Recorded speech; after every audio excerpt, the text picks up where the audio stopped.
নম্বর bike থেকে পরবর্তী প্রশ্ন। হ্যাঁ ভাই, আপনি। শুভ সন্ধ্যা, আমি ডক্টর মাথু এবং creation.com এর সঙ্গে জড়িত, যা ক্রিয়েশন মিনিস্ট্রিজ ইন্টারন্যাশনালের অংশবিশেষ। একজন চিকিৎসক হিসেবে আমি এখানে এসেছি কারণ আমি শান্তিপ্রিয় এবং যেমন আপনি বলেছেন ভেতরে বাইরে শান্তি। এখন ব্যক্তিগতভাবে যখনই আমি এবং অন্যান্য লাখ লাখ মানুষ পাপবোধ ও এর জন্য অনুতাপের পর বুঝেছি যীশু খ্রিস্ট নিষ্পাপ ব্যক্তি আমার পাপের প্রায়শ্চিত্ত করে গেছেন।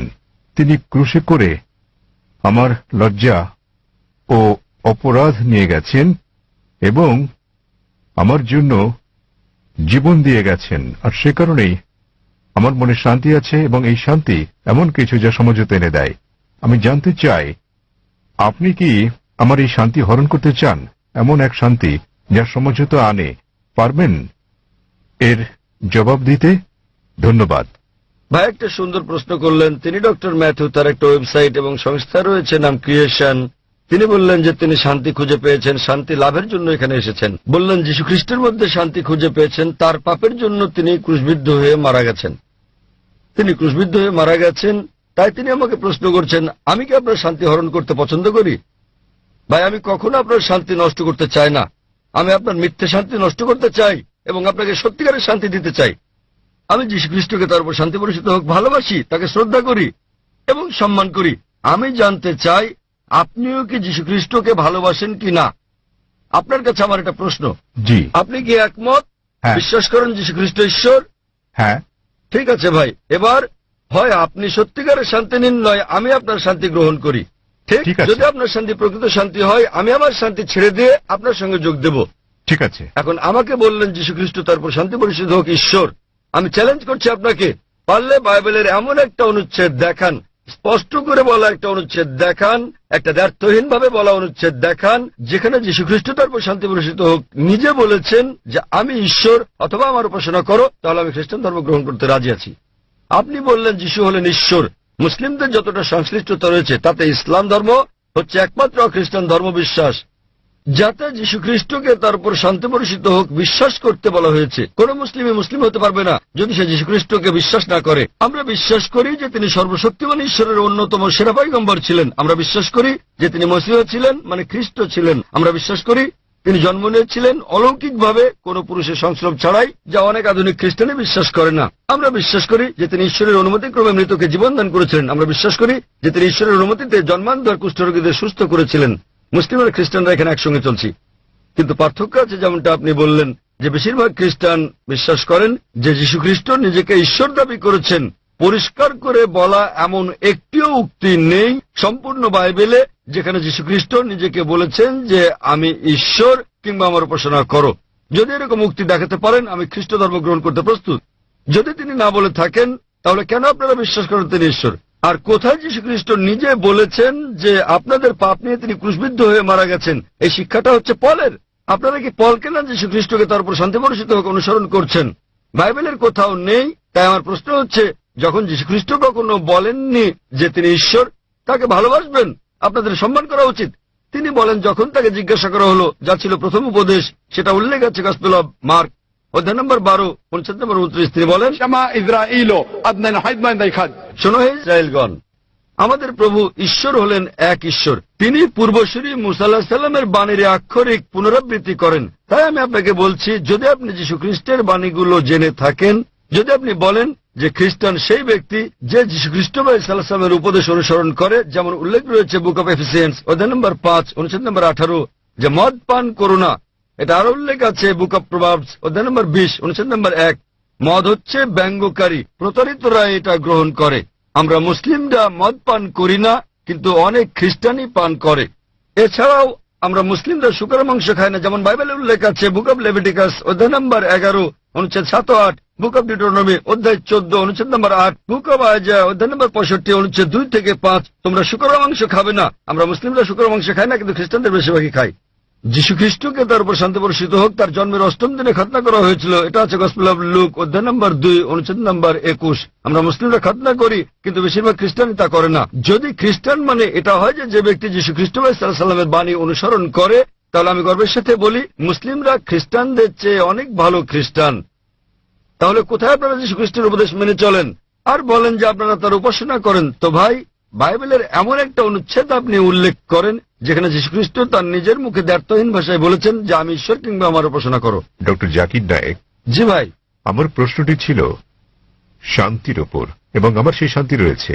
আমি কোনো কিছু প্রমাণ কিংবা আপনার সঙ্গে ভিন্নমত পোষণ করার জন্য কিছু মুখস্থ রাখতে কিংবা বলতে আসি। ভাই, আমি যা বলতে চাই তা হচ্ছে শান্তি, যা আমার বিশ্বাস থেকে এসেছে। কারণ আমরা সবাই পাপী এবং আমাদের পাপ মোচনের জন্য ত্যাগ স্বীকার করা প্রয়োজন। তবে তা আমাদের কাজের মাধ্যমে নয়, বরং এটা বিশ্বাস করার মাধ্যমে যে ঠিক আছে, যীশু খ্রিস্ট আমার পাপের প্রায়শ্চিত্ত করে গেছে। ভালো। তাহলে আপনি একমত যে যীশু খ্রিস্ট সব মানুষের পাপ মোচন করে গেছেন। আপনি কি ব্যাপারে একমত? হ্যাঁ, যারা তাকে বিশ্বাস ঠিক করে। আছে, তাহলে ধরুন আপনার মতো একজন খ্রিস্টান যে যীশু খ্রিস্টকে বিশ্বাস করে, সে আপনার স্ত্রীকে ধর্ষণ করলো, তাহলে কি সে স্বর্গে না নরকে যাবে? মাফ করবেন, যদি একজন খ্রিস্টান এসে আপনার স্ত্রীকে ধর্ষণ করে, যে বিশ্বাস করে যীশু খ্রিস্ট তার পাপের জন্য মারা গেছেন, তাতে যে পাপই করুক না কেন তার পাপ মোচন হয়ে গেছে। যীশু খ্রিস্ট যদি তার পাপের জন্য মারা গিয়ে থাকেন, এর অর্থ সব খ্রিস্টান পুরুষরা নারী ধর্ষণ করলে কোনো পাপ হবে না? কখনই না। কেন কখনো নয়? আপনি তো বললেন, যদি আপনি বলেছেন, আপনি তো বললেন ভাই, আপনি বললেন আপনার কর্ম আপনাকে স্বর্গে নেবে না, এটা আপনার বিশ্বাস। তাহলে যদি বিশ্বাস করেন যীশু খ্রিস্ট আপনার পাপের জন্য মারা গেছেন, যদি ধর্ষণ করেন, ডাকাতি করেন, যদি অন্য মানুষকে নির্যাতন করেন, তাহলে কি আপনি স্বর্গে যেতে পারবেন? সে খ্রিস্টানই নয় যদি সে এমন কাজ করে, সহজ ব্যাপার। তিনি তো যীশু খ্রিস্টকে বিশ্বাস করেন, এমন খ্রিস্টান অনেককে আমি চিনি। এর মানে এটা ভুল ধারণা, ঠিক আছে? বাইবেলে লেখা আছে এমনকি শয়তানরাও যীশু খ্রিস্টকে বিশ্বাস করে, কিন্তু তারা তাকে অনুসরণ করে না। ঠিক, ঠিক আছে, তারা অনুসরণ করে না। আপনি কি যীশু খ্রিস্ট সাল্লামকে অনুসরণ করেন? আপনার কি খতনা করানো হয়েছে? তাহলে না, আমাকে খতনা করানো হয়নি। কেন আপনি যীশু খ্রিস্টকে অনুসরণ করেন না? যীশু খ্রিস্টকে অষ্টম দিনে খতনা করানো হয়েছিল। আপনি একজন ডক্টর, ঠিক? আপনি জানেন খতনা স্বাস্থ্যগত দিক দিয়ে কত উপকারী। তাহলে কেন আপনি, তো এখন আপনি করতে পারেন, কোনো সমস্যা নেই। অবশ্যই আপনি চাইলে সাহায্য করবো আমি। 1 নম্বর পয়েন্ট। 2 নম্বরটা হচ্ছে, আপনি কি শূকরের মাংস খান ভাই? না। কেন আপনি শূকরের মাংস খান না? ওল্ড টেস্টামেন্টে তা উল্লেখ আছে, ঠিক, এবং ঈশ্বর তা উল্লেখ করেছেন। আপনি কি মাদক সেবন করেন? আপনি কি মদ পান করেন? না। ভালো। আপনি কি বিশ্বাস করেন যীশু খ্রিস্ট ঈশ্বর? যীশু ঈশ্বর, যিনি মানুষ রূপে পৃথিবীতে এসেছিলেন। কোথায় এটা উল্লেখ আছে বাইবেলের কোন অনুচ্ছেদে আমাকে বলেন? বাইবেলের কোন অনুচ্ছেদে? হ্যাঁ, বাইবেলের কোন অনুচ্ছেদে? কোন অনুচ্ছেদে কোথায় যীশু খ্রিস্ট নিজে বলেছেন যে তিনি ঈশ্বর? ধরেন যদি কেউ আপনাকে ঈশ্বর বলে, আপনি কি বিশ্বাস করবেন আপনি ঈশ্বর? কেউ যদি আমাকে ঈশ্বর বলে, আমি তা বিশ্বাস করব? এই বিষয়টা মনে রাখা দরকার। যীশু খ্রিস্ট কখনো নিজেকে ঈশ্বর দাবি করেননি। প্রকৃতপক্ষে আপনি গসপেল অফ ম্যাথিউ অধ্যায় নম্বর 19 অনুচ্ছেদ 16-17 দেখবেন, এক ব্যক্তি যীশু খ্রিস্টের কাছে এসে বলল, ও গুড মাস্টার, কি ভালো কাজ করলে আমি অনন্ত জীবনে প্রবেশ করতে পারবো? তখন যীশু খ্রিস্ট তারপর শান্তি পরিশুদ্ধ হোক বললেন, কেন তুমি আমাকে ভালো বলছো ঈশ্বরকে বাদ দিয়ে? কেন তুমি আমাকে গুড বলছো? একটি মাত্র গুড আছে, আর তা স্বর্গের ঈশ্বর। এবং তুমি যদি অনন্ত জীবন পেতে চাও, তাহলে উপদেশ বাণী মেনে চলো। তিনি কখনোই বলেননি যদি স্বর্গে যেতে চাও তোমরা আমাকে ঈশ্বর বলে বিশ্বাস করো। তিনি কখনো বলেননি যে তোমরা বিশ্বাস করো আমি তোমাদের পাপের জন্য মারা গেছি। তিনি বলেছেন যদি স্বর্গে যেতে চাও তাহলে উপদেশ বাণী মেনে চলো। আর এই উপদেশগুলো কি? ডাকাতি করো না, তোমরা মদ খেও না, প্রতিবেশীর স্ত্রীর প্রতি লালসা করো না। উপদেশ অনুযায়ী কাজ করলে তা তোমাকে স্বর্গে পৌঁছে দেবে। যীশু খ্রিস্ট কখনোই বলেননি যে তিনি ঈশ্বর ছিলেন। তাহলে আপনারা কেন বলছেন যে যীশু খ্রিস্ট তারপর শান্তি পরিষদ হোক ঈশ্বর? আপনারা তার বাণী মানছেন না। আমি বলিনি যে যীশু ঈশ্বর, আমি বলেছি আমার মনে শান্তি আছে এবং এই শান্তি ভাগ করে নিতে চাই। ভাই, অনেক মানুষ আছে শয়তানের পূজা অর্চনা করার একটা দল আছে, আপনি কি জানেন? শয়তানের পূজা অর্চনা করার অনেক দল, তাই তারা শয়তানের পূজা করে শান্তি পায়, তবে তা মিথ্যে শান্তি। তাই তো আপনাকে মিথ্যে শান্তি থেকে বের করে নিয়ে এই সত্যিকারের শান্তি দিতে চাই আমি। আপনি যাকে শান্তি বলছেন সেটা প্রকৃত শান্তি নয়। আপনি একটা ভুয়া ঈশ্বরের উপাসনা করছেন। যীশু খ্রিস্ট তারপর শান্তি বর্ষিত হোক কখনো বলেননি তিনি ঈশ্বর। সুতরাং আপনি ভুল ঈশ্বরের উপাসনা করছেন এবং আপনি ভুয়া শান্তিতে আছেন। যেমন কিছু মানুষ শয়তানের পূজা করেও তারা ভাবে যে তারা সঠিক পথে আছে। আমি আপনাকে এই ভুয়া শান্তি থেকে বের করে নিয়ে আসল শান্তির পথে আনতে চাই, কারণ আমি নিজেকে একজন খাঁটি খ্রিস্টান ভাবি। যদি খ্রিস্টান মানে এমন ব্যক্তি হয় যিনি যীশু খ্রিস্ট বা ঈসা আলাইহিস সালামের বাণী মেনে চলেন, তাহলে আমি খ্রিস্টানদের চেয়ে বড় খ্রিস্টান।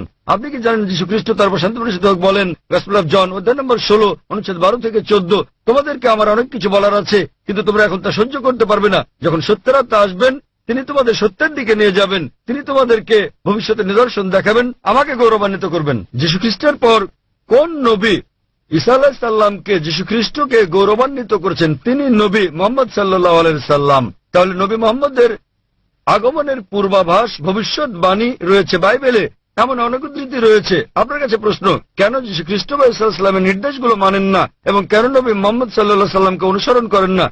তাহলে আপনি কেমন খ্রিস্টান? আপনি কি বোঝাতে চেয়েছেন যে আমি খ্রিস্টানদের শিক্ষা অনুসরণ করি না? মোটেই তা নয়, আমি রেফারেন্স দিয়ে উদ্ধৃতি দিচ্ছি।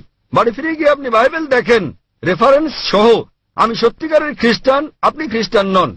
যাচাই করা সহজ ভাই। সহজ, খুবই সহজ। আপনি যা বলছেন আমি তা উদ্ধৃতি দিয়ে বলছি, আপনি একটি উদ্ধৃতিও দিতে পারেননি। আমি খ্রিস্ট ধর্মবেত্তাদের চ্যালেঞ্জ করছি, আমি খ্রিস্ট ধর্মবেত্তাদের যে কাউকে চ্যালেঞ্জ করছি। আপনাদের ধর্মবেত্তাদের নিয়ে আসুন। যদি আপনি বলেন যে আপনার ধর্ম সম্পর্কে জ্ঞান নেই, তাহলে আপনার ধর্মবেত্তাদের নিয়ে আসুন, বিশ্বের শ্রেষ্ঠ, এবং আমরা সংলাপে বসবো। নিশ্চয়। তবে সে ব্যক্তিকে হতে হবে বিজ্ঞ, রাস্তাঘাটে জানাতন লোক নয়, এমন ব্যক্তি যিনি মানুষকে আকৃষ্ট করতে পারেন, এমন ব্যক্তি যিনি পড়াশোনা করেছেন। আপনি ভারতের মধ্যে, বিশ্বের মধ্যে যিনি সবচেয়ে ভালো, তাকে নিয়ে আসুন, আমরা সংলাপ করব। এবং স্যার। আপনি তাকে প্রশ্ন করতে পারেন। আমি যেসব প্রশ্ন করছি সেগুলো তাকে জিজ্ঞেস করুন যে বাইবেলের কোথায় উল্লেখ করা আছে কোন দ্ব্যর্থহীন উক্তি যেখানে যীশু খ্রিস্ট বা ঈসা আলাইহিস সালাম নিজে বলেছেন যে আমি ঈশ্বর অথবা আমার উপাসনা করো। আমি জাকির নায়েক অবিলম্বে আপনার এই কথা মেনে নেব। আপনি যদি বাইবেলের যে কোনো সংস্করণ থেকে দেখাতে পারেন কোন দ্ব্যর্থহীন উক্তি, কোন সুস্পষ্ট উক্তি যেখানে যীশু খ্রিস্ট বা ঈসা আলাইহিস সালাম নিজে বলেছেন যে আমি ঈশ্বর কিংবা আমার উপাসনা করো, তাহলে আমি তাকে ঈশ্বর মানব। তবে এমন একটি উক্তি নেই। সুতরাং আপনারা যা করছেন তা হচ্ছে যীশু খ্রিস্টের উপদেশগুলো আপনারা অনুসরণ করছেন না।